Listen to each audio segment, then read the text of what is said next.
سلام عرض ادب بچه ها. امیدوارم که حالتون توپ باشه و اموراتتون به کامتون باشه، زندگیتون باب میلتون باشه و چارچوب زندگی در اختیارتون باشه. با یه فایل آموزشی کاملا رایگان در خدمت شما عزیزان هستیم. این که گفتم رایگان بهتون چون اخیراً مشاهده شده یه سری از کانال های تلگرامی وایس های آموزشی ما رو توی کانالای خودشون به فروش میذارن و مبالغ 300 تومن، 400 تومن، 500 تومن از بچه ها میگیرن. همون وایس هایی که مثلا بعضا ما رایگان به بچه ها میدیم بابتش از بچه ها هزینه میگیرن. پس اگه الان داری این وایس رو گوش میکنی، این وایس کاملا رایگان در اختیار بچه ها گذاشته شده. اگه بابت این وایس مبلغی رو پرداخت کردی، برو و به اون کسی که از تو پول گرفته بگو که پول منو بهم پس بده و امیدوارم که دچار مشکلات بعدی نشی. توی 1 ساعت آینده بچه ها قرار هست که مبحث شیت تست رو مورد بررسی قرار بدیم. 30 تا شیت تست خیلی داغ براتون آماده کردم و همراه توضیحاتش که حال خدمتتون عرض میکنم که 0 تا 100 رو توی این 1 ساعت بهتون یاد میدم. اول از همه بچه ها ببینید، برای بچه‌هایی که تازه با ما آشنا شدن، با ما آشنایی نداشتن، تازه با این مباحث آشنا شدن، بچه‌ها شیت تست ما لزوما جمله هایی میدونیم که خانم ها به پسرها میگن. برای چی؟ برای اینکه اونا رو بسنجن که این عمل به صورت کاملا ناخودآگاه انجام میشه. یعنی هیچ شیت تستی به صورت خودآگاه گفته نمیشه. یعنی مثلا یه خانم به صورت ناخودآگاه بهت میگه از کجا بدونم من دوست دارم. خب بعد این وسط چه اتفاقی میفته؟ این شیت تست هم خوبه هم بده. خوبیش به خاطر اینه که وقتی یه خانم شروع میکنه به شیت تست زدن، یعنی که رفته که تو رو محک بزنه، یعنی تو رو اون شخصی پسندیده که میتونه دلش رو بهت بسپاره. تو اگه به شیت تست خیلی قشنگ جواب بدی، درست جواب بدی، دل طرف مقابل رو میتونی به دست بیاری.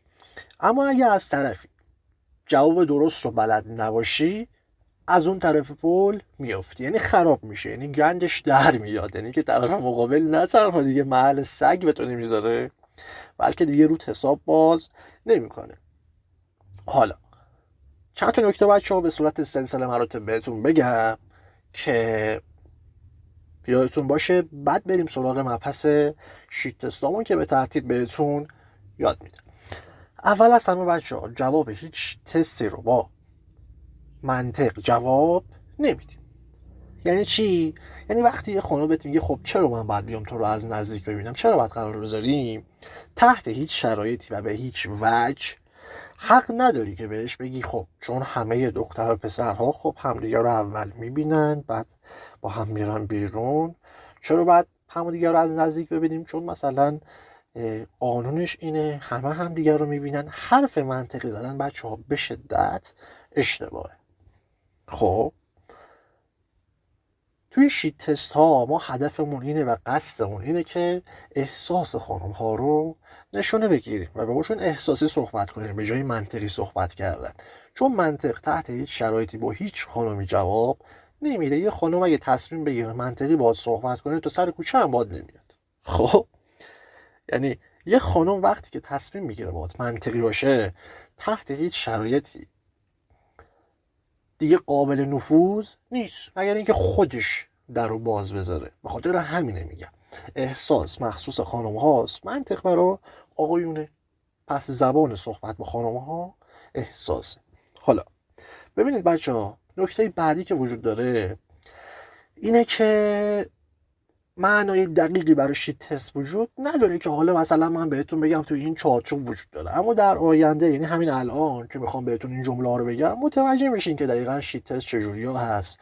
خودتون خلاقیت خودتون رو به خرج میدین، متوجه میشین که چجوری باید جواب بدین. این جواب رو بچه‌ها من اینجا برات هر کدومش یه مثال براتون بیشتر نزدم.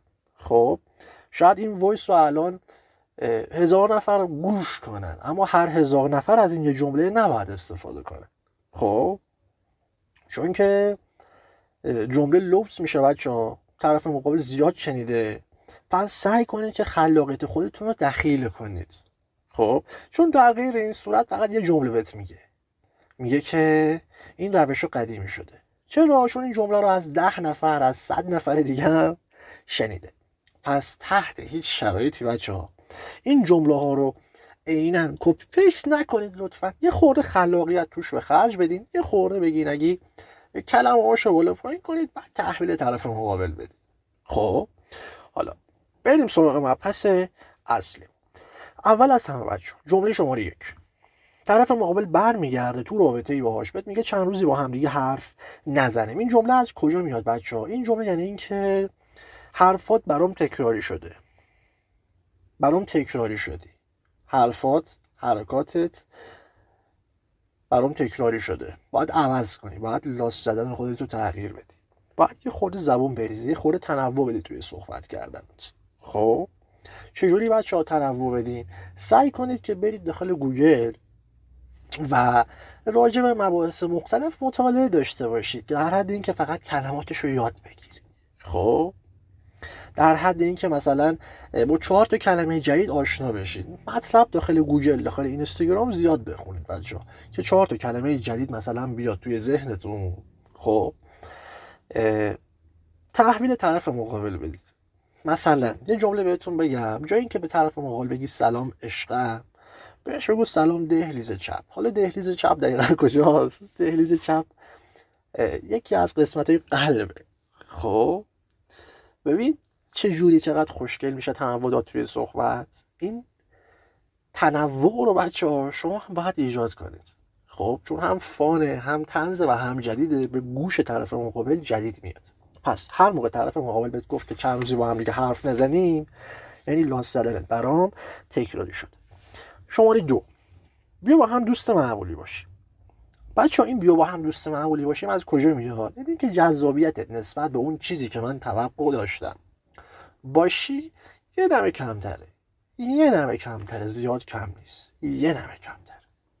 چجوری دوست معمولی رو تبدیل به فاب کنیم بچه‌ها؟ 3 تا عنصر سلطه، مردونگی و بلوغ رو پیاده کنید. یعنی هر جا خواستی طرف مقابل از دوست معمولی به فاب تبدیل کنی، سلطه، مردونگی، بلوغ، این 3 تا فاکتور رو پیاده کن. سلطه با دادن دستورهای خنثی، مردونگی مثلا با رفیقت اومده پیشت گفته فلان آدمه پول منو بهم نمیده، خب با هم رفتین تو پولشو گرفتی دادی به رفیقت، این مردونگی. خب ببین یه داستان اینجوری بتونی تعریف کنی، امیدوارم که مفهومشو درک کرده باشی. یعنی مفهومشو بتونی بفهمی، نمونه‌های دیگه برای مردونگی میتونی مثال بزنی. بلوغ هم بچه‌ها مهارت حل مسئله هست، مهارت حل مشکله و یه جورایی مثلا به طرف مقابل بفهمونی که بقیه رو من حساب باز میکنن برای اینکه بهشون راه حل بدم. خب مهارت رهبری کردنه. پس این 3 تا عنصر هر موقع به طرف مقابل بفهمونی، طرف مقابل از دوست معمولی به فاب تبدیل میشه.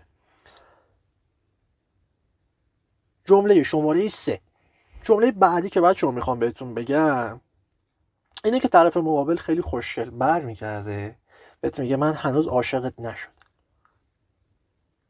وقتی این جمله رو میگه یعنی چی؟ یعنی این که من با عاشق شدن فقط یه قدم فاصله دارم. خب یعنی همین روندی رو که ادامه دادی، همین روند رو بیای جلو، من به زودی عاشقت میشم. یعنی با همین فرمول بیا جلو، 1-2 روز دیگه عاشقت میشم. چه بسا اینکه طرف مقابل عاشقته. اونطور وقتی میگه هنوز عاشقت نشدم، یعنی اینکه تو رو خدا یه خورده بیشتر تلاش کن، تو رو خدا مثلا یه خورده خوب با من تا کن که من دیگه اون تیر خلاصم بهم بزنی عاشقت بشم و تموم شه بره. خب پس وقتی گفت هنوز عاشقت نشدم، در دست طرف مقابل عاشقته. همون فرمولی که میچینی رو برو سمتش، درسته. نکته شماره بعد مخصوص کسایی هست که با افراد مذهبی ارتباط برقرار میکنن. یه طرف مقابل برمیگرده بهت میگه که تو نامحرمی. خب وقتی بهت میگه تو نامحرمی یعنی چی؟ یعنی که تو هیچ وقت نمیتونی لمسش کنی؟ نه، یعنی که الان نمیتونی بهم دست بزنی. با هم چونه نزن، یه مدت که بگذره خودم جلوت وامیدم. خب پس چی شد؟ وقتی طرف مقابل خیلی خوشگل بهت گفت که تو نامحرمی، معنیش چی میشه؟ یه مدت یعنی که فعلا تلاشی برای لمس کردن من انجام نده، به من دست نزن. وقتش که برسه خودم جلوت وامیدم. این نکته رو تو پرانتز بچه‌ها بهتون بگم، کیسای مذهبی به خاطر دوگانگی ذهنیتی که بین خواسته دلشون و عقلشون وجود داره، به نظر من بدترین موردها برای ارتباط عاطفی هستن. چرا؟ چون طرف مقابل از طرفی گرایش داره به سمت رابطه عاطفی و از طرفی هم توی ذهنیت خودش، توی آیین خودش، توی دین خودش این امر رو حرام میدونه و این دوگانگی همیشه باش وجود داره. یه شب یهو برمیگرده مثلا بهت میگه که من عذاب وجدان دارم. خب یه دونه این مذهبی‌ها، یه دونه هم فمینیستا. این دو مورد به نظر من بدترین مود ارتباط عاطفی هستن، مخصوصا فمینیستا. یعنی اول از همه مذهبی‌ها، بعد فمینیستا. چون فمینیستا هم یه جورایی به خاطر طرز فکر اشتباهی که دارن، من باهاشون صحبت کردم، اغلبشون بر این باور هستن که 90% پسرا برای این به وجود اومدن که ما رو اذیت کنن، با قلب ما بازی کنن. خب یه همچین ذهنیتی دارن. خب پس چی شد بچه‌ها؟ با این دو مورد زیاد دوست نداشتید ارتباط برقرار نکنید. مورد شماره بعدی، شماره 5. وقتی طرف مقابل برمیگرده میگه که اولین بارم میخوام بیام سر قرار، خب 100% داره گوه میخوره. حتی اگه خودش هم نرفته باشه، با دوستش رفته، تجربه نشون داده طرف مقابل وقتی که بار اولش تنهایی نمیاد، با دوستاش میاد. با دوستش که نه، دست یکی از دوستاشو میگیره، پا میشه میره سر قرار. یا اینکه طرف مقابل مشخصه، یعنی وقتی طرف مقابل بار اولشه از حرکاتش مشخصه، از اون نحوه خندیدنش، خجالت کشیدنش مشخصه و توی صحبتاش شما مثلا بهت میگه که من با دوستم صحبت میکردم بهم گفت اینجوری کن اونجوری کن، با یکی از دوستاش مشورت میکنه. پس چی شد؟ وقتی طرف مقابل بهت میگه بار اولمه، داره گوه میخوره. اگه این حرکت رو نمیزنه، این علائمی داره که همین الان بهتون گفتم که دیگه خجالت میکشه، اون شرمساری توی وجودش هست. بعد عرض شود خدمت شما که با یکی از دوستاش مشورت کرده یا با دوستش میاد. اونی که بار اولش نیست، خودش تنها میاد، اعتماد به نفس کامل داره، میشینه باهات صحبت میکنه. حالا بگذار بریم سراغ جمله بعدی. شماره 6 بچه‌ها، طرف مقابل برمیگرده میگه که من روی فلانی کراش دارم. حالا اینجا باید چیکار کنی؟ به هیچ وجه نباید توجه کنی. اون فقط داره از فانتزیش بهتون میگه بچه‌ها. یعنی کراش هیچی به جزء فانتزی دخترونه نیست. طرف یهو مثلا رو جاستین بیبر کراش میزنه. خب طرف یهو مثلا رو جاستین تیمبرلیک کراش میزنه، بعد میپرسی بهش، میگه که میدونستی این جاستین تیمبرلیک گیه؟ میگه واقعا؟ اگه چندش هم شد. حالا اگه بهش نمیگفتی اصلا باور نمیکرد. خب حالا ببینید بچه‌ها، پس کراش چی بود؟ کراش یه فانتزی کاملا دخترونه است. تحت هیچ شرایطی باور نمی‌کنی. مثلا مورد بوده طرف مقابل یه آقا کراش زده بوده، بعد آقای برمیگرده بهش میگه که با هم دوست بشیم، میگه نه. خیلی خوشگل بهش گفته نه، یعنی روش کراش زده ها، توی بوق و کرنا کوبیده که من روی این کراش زدم. خود طرف اومده سمتش گفته نه. پس چی شد بچه‌ها؟ کراش فقط یه فانتزی دخترونه است. جمله بعدی، شماره 7. وقتی طرف برمیگرده بهت میگه که من خواستگار دارم، که خب 100% داره دریوری میگه. چرا بچه‌ها؟ دختری که بخواد شوهر کنه این کار رو انجام میده، چیزی بهت نمیگه. دختری که بهت میگه برو بابا من 100 تا خواستگار دارم، خب اگه بهش برگردی بگی خب چرا شوهر نکردی، ممکنه بلاکت کنه.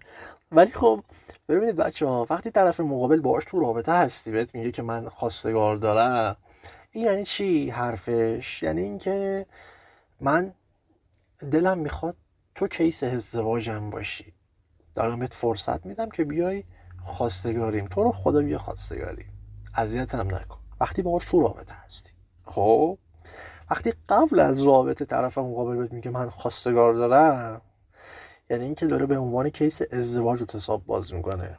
خب یعنی اینکه قبل ازدواج، قبل از رابطه، یعنی هنوز تو دوران جذبی، طرف مقابل میگه که من خواستگار دارم، اتفاقا داره دریوری میگه و میخواد که تو بری خواستگاریش.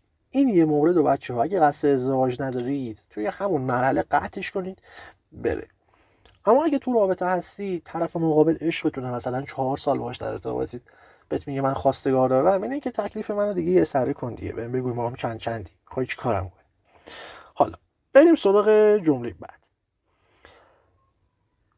وقتی طرف بهت میگه که من اهل قرار گذاشتن نیستم، که خب بازم اینه که از شیت تستای معروفه، من نمیدونم چرا الان تو این کاغذ نوشتم دیگه، حالا اومده بگیم اشکال نداره. معنیش اینه که یه خورده بیشتر با هم لاس بزن، یه خورده بیشتر من رو بخندون، یه خورده کمه، خیلی زود گفتی بیا هم دیگه رو ببینیم، به 2-3 روز دیگه صبر کن، 2-3 روز دیگه بحث فان رو بچسب، دوباره بگو که یه قرار بچینه میخوام ببینمت. خیلی خوشگل. اجازه نمیگیریم بچه‌ها، یادتون باشه اجازه نمیگیریم، قشنگ دستور میدیم امروز یه قرار بذار میخوام ببینمت. چند تا نکته داخل پرانتز بچه‌ها بهتون بگم. برای قرار گذاشتن از یه هفته قبل برنامه نچینین. طرف مقابل مگه ولادیمیر پوتینه که یه هفته قبل برنامه میچینی؟ خب یا مثلا نذارین اجازه بگیرین ازش، یا مثلا از طرف مقابل نگین وقت داری. خب اگه طرف چی کاره هست، خب یه روز عصر حوالی ساعت 2-3 پیام بده، بگو امروز عصر میخوام ببینمت، که طرف مقابل فرصت فکر کردن هم نداشته باشه. حالا اگه قرار اول روز قبلش بگید بهتره، ولی این مدلی نباشه که بچه‌ها یه هفته 10 روز قبل برنامه بچینی. نه، اشتباهه. شماره 9 بچه‌ها، جمله تو مثل رفیقی برام یه خورده شبیه همون بیا با هم دوست معمولی باشیمه. فرقش چیه؟ فرقش اینه که تو عالم رفاقت بهش سرویس دادی، بهش خدمات دادی، براش کار انجام دادی، توقعی ازش نداشتی، شدی رفیق براش، شدی کسی که مثلا بعضی وقتا فایلاشو براش میزنه، شدی کسی که بعضی وقتا کمکش میکنه، اسباب کشی داره زنگ میزنه میره کمکش. خب فرقش چیه؟ فرقش اینه که براش کار انجام دادی اما توقع نداشتی. و یعنی تو رابطه که هستیم تحت هیچ شرایطی بچه‌ها هیچ کاری رو بدون توقع انجام ندیم. یعنی اگه این کار رو انجام بدی، براش کاری رو انجام بدی، بعد طرف مقابل فکر کنه که دیگه تو هیچ توقعی نداری، حس میکنه که وظیفت بوده. خب یه خورده میدونم بچه‌ها ناعادلانه است، میدونم بده، میدونم تلخه، اما خب متاسفانه طرف مقابل این فکر رو میکنه. شاید مثلا تو دوست داشته باشی برای طرف مقابل یا آیفون 12 بگیری، خب دلت بخواد، پولشو داری، عشقشو داری، میخوای براش بگیری، اما طرف مقابل در قبال این آیفون که از تو میگیره، اگه ازش توقع نداشته باشی فکر میکنه وظیفته. لطف بزرگی در حقش کردی اما فکر میکنه وظیفته. تلخه میدونم، اما خب باید یه توقعی داشته باشید بچه. نکته بعد، شماره 10، من از دوست پسر داشتن خوشم نمیاد. یعنی چی؟ وقتی مثلا توی مقام سوم شخص به طرف مقابل داری صحبت میکنی، یعنی مثلا این گپ و گفتتون آزاده، راجع به روابط عاطفیه، نمیخوای مخشو بزنی، طرف یهو برمیگرده بهت میگه که من از دوست پسر داشتن خوشم نمیاد. این یعنی چی؟ یعنی اینکه هنوز کیس ایدئال به پست من نخورده. اگه کیس ایدئال بخوره به پستم، روش حساب باز میکنم. خب این جمله رو که میگه یعنی چی بچه‌ها؟ یعنی که تو همون کیس ایدئال نیستی، چون اگه کیس ایدئال بودی این جمله رو از اون نمیشنیدی. پس وقتی طرف مقابل بهت میگه که من از دوست پسر داشتن خوشم نمیاد، یعنی که کیس ایدئالش بیاد هستم، فعلا نیستم. نکته بعد، جمله شماره 11، من میترسم بهت وابسته بشم. این یعنی چی بچه‌ها؟ یعنی که من همین الانم وابسته شدم، من همین الانم دهنم سرویس شده، همین الانم میترسم که منو ول کنی.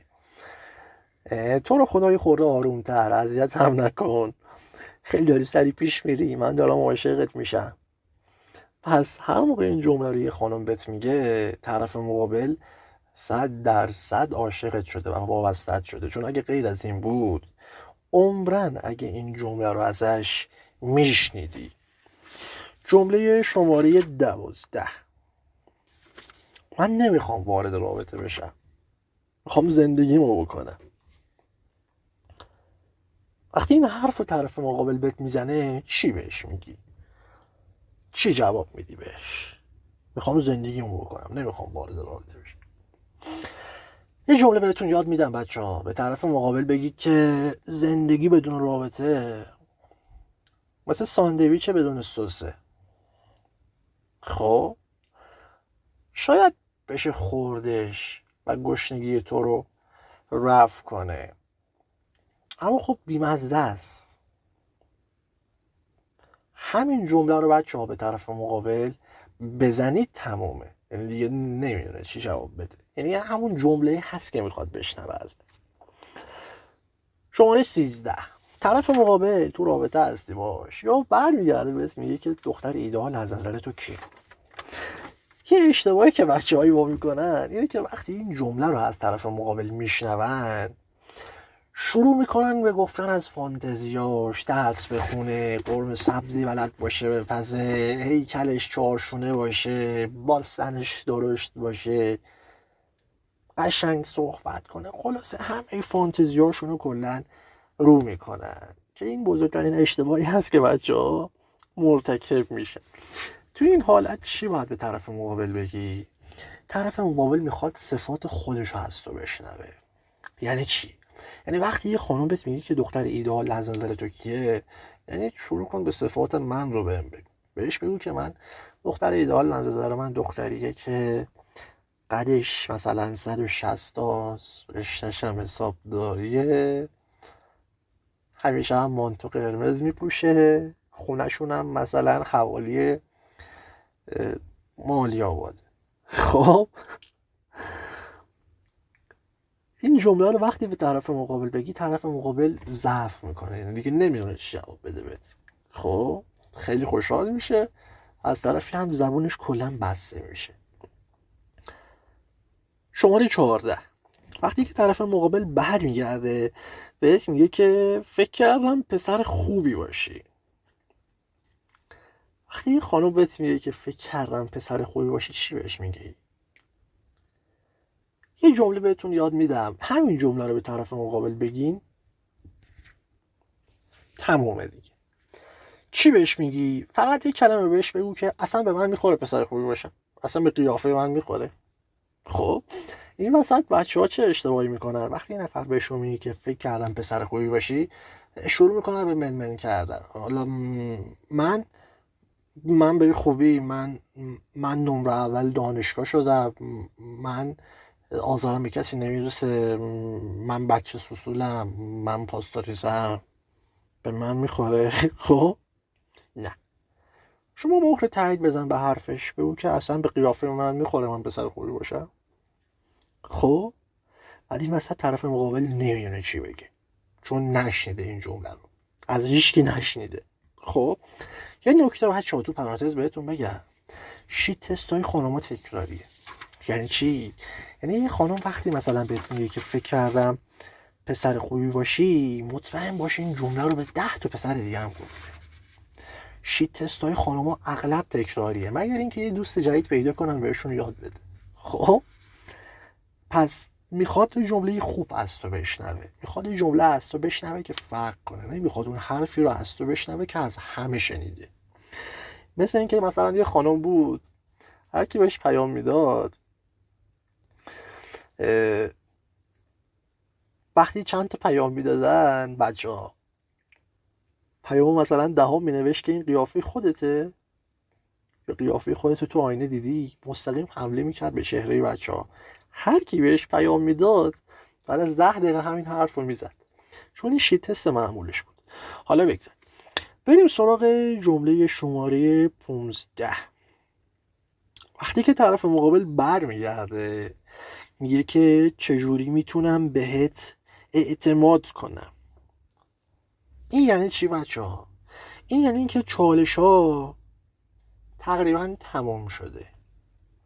یعنی اینکه اون چالش هایی که من میخواستم و تقریبا پشت سر هم گذروندی، با موفقیت هم گذروندی. این دیگه تقریبا شیت تستوی آخره. چجوری میتونم بهت اعتماد کنم؟ فقط یه کلمه بهش بگو که به ندای دلت گوش کن، ببین دلت چی میگه بهت. هر چی که دلت گفت همون رو انجام بده. بعد کیه که دلش نخواد وارد رابطه بشه؟ پس جواب مثبت. حالا بریم سراغ جمله شماره 16. وقتی که طرف مقابل برمیگرده بهت میگه که تو دایرکت همه دخترها میری، جمله رو به همه دخترها میگی، به همه پیام میدی، آخر شبا به همه پیام میدی. چی بهش بگو؟ یه جمله فقط بهش بگو که یعنی من اینقدر بد سلیقه‌ام، یعنی اینقدر انتخابم بده، چون سراغ خودش هم رفتی دیگه. بعد طرف مقابل دیگه میمونه چی بگه. تو اینجا بچه ها امیدوارم که معنای شیت تست رو فهمیده باشین. یعنی دیگه قالب شیت تست رو فهمیدی. ببینید بچه ها 16 تا جمله گفتم، جواب هیچ کدومشو با منطق جواب ندادیم، برای هیچ کدومش دلیل نیاوردیم، زبون ریختیم، لاس زدیم، احساس طرف مقابل رو قلقلک دادیم. متوجه شدیم بچه ها؟ بریم سراغ جمله شماره 17. جمله شماره 17. وقتی که طرف مقابل برمیگرده بهت میگه که من از همه پسرها بدم میاد، چی بهش جواب میدی؟ نه، یعنی همین الان یه لحظه وایس رو استاپ کن، فکر کن. ببین وقتی طرف مقابل بهت میگه که من از همه پسرها بدم میاد، بهش چی میگی؟ چی بهش میگی؟ یه جمله میمونه بچه ها، اینو من به شما یاد میدم. من خیلی راجع به این جمله فکر کردم. یعنی من از همه پسرها بدم بیاد، یه شیت تست خیلی وحشیه بچه ها، اما خب یه جمله فکر کردم جمله مناسبی بهش میخوره. میگه که به طرف مقابل بگید من از طرف خودم بابت همه پسرهایی که دندون گرفتن و لگد زدن از شما عذرخواهی میکنم. ببین جمله هم طنزه، هم تیکه توشه، همین که خودمون رو اومدیم از بقیه پسرها جدا کرد. فقط گفتیم چی؟ من از طرف خودم بابت همه پسرهایی که لگد زدن و دندون گرفتن از شما عذرخواهی میکنم. بعد اینجا طرف مقابل میخنده، یعنی به احتمال خیلی زیاد میخنده. وقتی هم که بخنده دیگه خر ما از پول گذشته، یعنی دیگه جواب خودمون رو گرفتیم. حالا بریم سراغ جمله شماره 18. وقتی که طرف مقابل برمیگرده بهت میگه که من میخوام تا ابد سینگل باشم، من میخوام همیشه تنها باشم، من دیگه میخوام تنها بمونم، چی به طرف مقابل میگی؟ خب این دقیقاً یه شیت تست خیلی معمولی و عادیه. خب وقتی میگه میخوام تا ابد تنها باشم، طرف مقابل یه جورایی، خب هیچ کس که تا آخر عمرش تنها نمیمونه که، یه جمله در لحظه است، میخواد ببینی که چی بهش جواب میدی.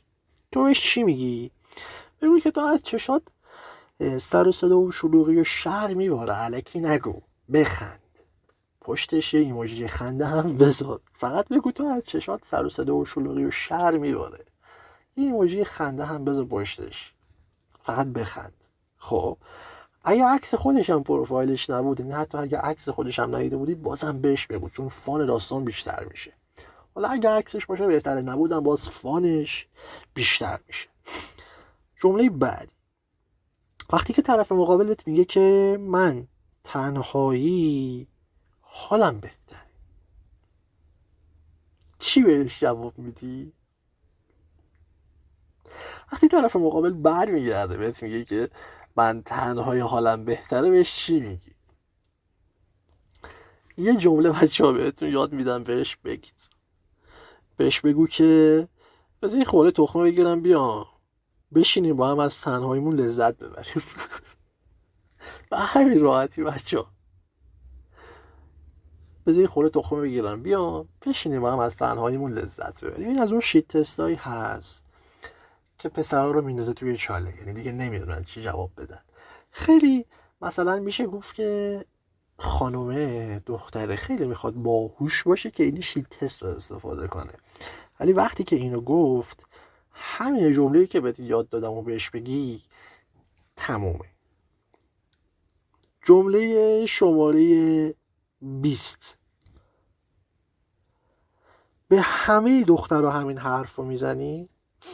یعنی چی بچه ها؟ وقتی مثلا طرف مقابل توی مرحله جذبه، خب هنوز به طور کامل جذبش نکردی، داری باهاش لاس میزنی، باهاش صحبت میکنی، برمیگرده بهت میگه که به همه دخترها همین حرف رو میزنی. وقتی خانم برمیگرده بهت میگه که همسایه ما هم معلوم نیست داره میجنگه، من داره چیکار میکنه. وقتی خانم برمیگرده بهت میگه که با همه دخترها اینجوری صحبت میکنی، این جمله رو با همه دخترها میگی، چی باید بهش بگی؟ بهش بگو که خودتو با بقیه دخترها مقایسه نکنیش. وقت جمله شماره 21 بچه ها: وقتی طرف مقابل برمیگرده بهت میگه که این همه اعتماد به نفس رو از کجا آوردی، چی بهش میگی؟ بگو که تو انباریمون چند تا بوکس دارم، میخوای به تو هم بدم، یا مثلا دستتو بیار از تو جیبم یه مشتم در بیارم به تو بدم. خب یعنی وقتی این جمله رو بهت میگه طرف خیلی خوشگل پایین بودن اعتماد به نفس خودش رو بهت نشون میده، یعنی غیر مستقیم بهت میگه که من اعتماد به نفسم از تو پایین دارم. جمله شماره 22: از کجا بدونم دوستم داری؟ وقتی یه خانم بهت میگه که از کجا بدونم دوستم داری، چی بهش جواب میدی؟ بهش چی میگی؟ یه لحظه استوب کن وایس رو، ببین وقتی که این نفر بهت میگه که از کجا بدونم دوستم داری، خودت بهش چی جواب میدی واقعا؟ بهش بگو که به ندای دلت گوش کن، دلت هیچ وقت بهت دروغ نمیگه. پس چی شد بچه ها؟ وقتی یه خانم برمیگرده بهت میگه که از کجا بدونم دوستم داری، نمیگی بشین فکر کن، نمیگی که خب من به خاطرت از بوشهر بلند شدم اومدم شیراز، از کجا بدونم دوستم داری؟ خب چون مثلا من عکس پروفایلم رو به خاطرت عوض کردم، من خیلی بچم، من پاستوریزم. خب اینجوری صحبت نمی کنیم باش، فقط بهش بگو که به ندای دلت گوش کن، دلت هیچ وقت بهت دروغ نمیگه. جمله شماره 23: وقتی با طرف مقابل داری مشاجره میکنی، داری با طرف مقابل صحبت میکنی، تو رابطه ای باش، یهو برمیگرده بهت میگه که حس میکنم داری بهم دروغ میگی، چی بهش جواب میدی؟ وقتی طرفت میگه که من حس میکنم داری بهم دروغ میگی، بهش بگو که حستو بیار جلو، گوششو یه خورده بکشم که دیگه از این غلطا نکنه. خب یعنی حس رو شبیه یه بچه در نظر گرفتیم که درون این خانمه. حستو بیار جلو، گوششو یه خورده بکشم دیگه از این غلطا نکنه. چند تا جمله بچه‌ها حول محور همین جمله مثلا خودتون میتونین بسازین. حس میکنم داری بهم دروغ میگی، بگو که مثلا حست اشتباه میکنه، بشین فکر کن ببین دروغ میگم یا نه. بعد اینجا طرف مقابل به فکر کردن ترغیب میکنه، چون حس یه خانم هیچ وقت بهش دروغ نمیگه بچه‌ها. وقتی یه خانم بهت میگه حس میکنم داری بهم دروغ میگی، یعنی فهمیده داری دروغ میگی. خب بعد هدایتش میکنیم سمت فکر کردن، چون وقتی فکر میکنن دو دل میشن، لااقل یه درصدی از شانس برات میمونه که طرف نفهمه داری دروغ میگی. خب پس به دلش دیگه ارجاع نمیدیم، ارجاع میدیم به فکرش، چون هر وقت میشینن فکر میکنن دو دل میشن. خب پس وقتی میگه حس میکنم داری بهم دروغ میگی، بگو بشین فکر کن ببین دارم دروغ میگم یا نه. بشین همه چیزو کنار هم بچین ببین دروغ میگم. خب حالا بریم سراغ جمله شماره 24. قبل از جذبی هنوز باش وارد رابطه نشدی، طرف برمیگرده میگه که چرا اومدی سراغ من، این همه آدم، چی بهش جواب میدی؟ یه جمله فقط بچه‌ها بهتون یاد میدم، بهش بگو چون من همیشه خاص پسندم. حالا اینجوری خورده بهش ارزش دادیم ولی بعداً 2 تا نگ میزنیم از طرف مقابل در میاریم. چی میگیم بهش؟ بهش میگیم که بحث نگی رو میگم بچه‌ها، مثلا از نزدیک دیدیش بهش میگی بینیت ورم داره، مثلا دماغش هم عملیه، نگاه میکنی میگی بینیت ورم داره، بعد طرف همون لحظه نزدیکترین آینه ای که ببینه باید بره خودشو نگاه کنه، یعنی باید بره حتما خودشو نگاه کنه ببینه بینیش ورم داره یا نداره. این یه نگه. حالا بریم سراغ جمله شماره 25. وقتی طرف مقابل برمیگرده بهت میگه که تو که دورت شلوغه، چرا منو انتخاب کردی؟ این مخصوص بچه‌هایی هست که عکسای خوشگل از خودشون میذارن توی اینستاگرام، دخترها زیادن که باهاشون ارتباط برقرار میکنن اما خودشون اعتماد به نفس کافی برای ارتباط برقرار کردن با اینها ندارن. بچه‌هایی که قدرت جذب تو ظاهرشون هست اما بلد نیستن. یهو برمیگرده طرف بهت میگه که تو که دورت شلوغه، چرا منو انتخاب کردی؟ بهش بگو که دکتر دورش پر از مریضه که همه برای حال خوب خودشون بهش مراجعه میکنن. من دنبال یکی میگردم که حال خوبمون رو با همدیگه تقسیم کنیم، فقط من اونی نباشم که حالشو خوب میکنه. این جمله رو وقتی به طرف مقابل بگی طرف قفل میشه، دیگه نمیدونه چی به جواب بده. حالا جمله شماره 26. وقتی طرف مقابل برمیگرده بهت میگه که تو از چی من خوشت اومده. بچه‌ها این جمله دقیقاً شبیه جمله معیارهای خانم ایدئال از نظر تو چیه هست. یعنی وقتی یه خانم برمیگرده بهت میگه که تو از چی من خوشت اومده، باید شروع کنی خصوصیاتش رو بهش بگی. بگو من از همین ترکیب و ظاهری که از همین ترکیب اندامی که کنار هم قرار گرفته و اسمش مثلا شده مریم خوشم اومده.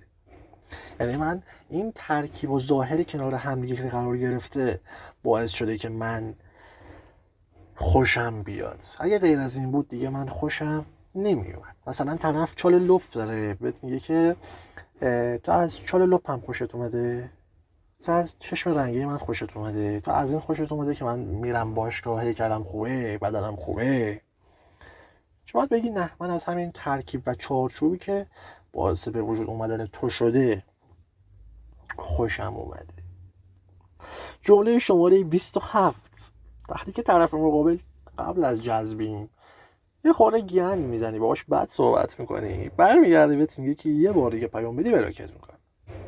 وقتی میگه یه بار دیگه پیام بدی بلاکت میکنم یعنی که باز هم توقع دارم پیام بده، اما خب مثل آدم رفتار کن، رفتارت اشتباه بوده، یه رفتار درست داشته باش.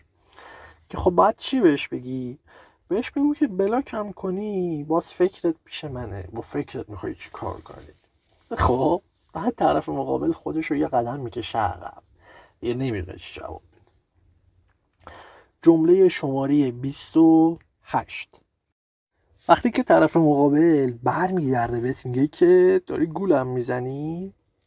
ببین وقتی زیادی زبون بریزین بچه‌ها، وقتی زیادی لاس بزنید با طرف مقابل، یه خورده طرف مقابل متوجه میشه که خیلی آدم زبون بازی هستی.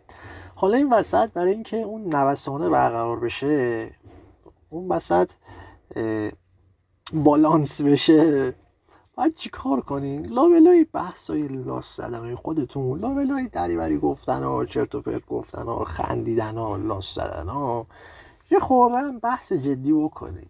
خب که این وسط بالانس بشه، زیاد هم لاس نزنید بهتره.